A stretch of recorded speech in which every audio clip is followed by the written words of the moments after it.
opportunities are in terms of your buy and sell zone, and why the massively trading to the downside. This is Naeem Aslam.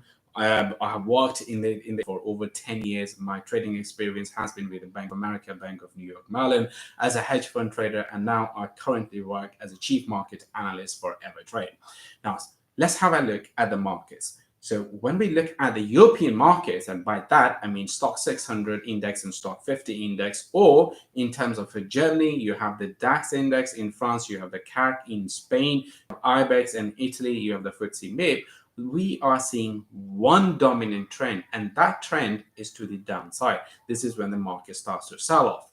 Now, how intense that sell-off is today, when we look at the DAX, because Germany is the largest economy in the Eurozone and it represents the most and the biggest portion of the economy for the entire Eurozone, we see the DAX index being more than 2.5% down.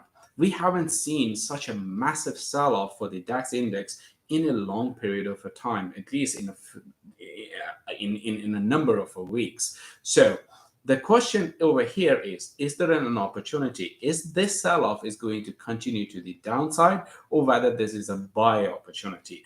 Well, we have to analyze the situation a little bit more closely. Basically, what we're seeing the current sell-off is because of the surge in coronavirus cases, aka your second coronavirus case, the wave. So that is nothing new, because we were expecting the second coronavirus wave to arrive over here, because in winter it was very much expected. So traders and investors are very much taking things out of the equation, and hence we are seeing this sell-off. More importantly, traders also needed an excuse to sell the positions to push the market lower and then buy them back again. So for me, I think the current sell-off is very much of an opportunity, because market is very much likely to retrace to the important critical buy zones. And these buy zones, folks, are going to be very close to the 50-day simple moving averages, 100-day simple moving average, and 200-day simple moving average on the daily time frame. If you are an investor who doesn't trade or doesn't trade on a daily basis, and then you wanted to take a long-term view, then obviously you wanted to shift your focus to the weekly time frame.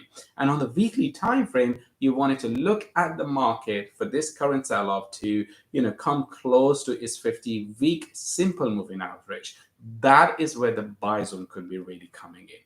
All right, that's all for today, and I'll see you guys next time.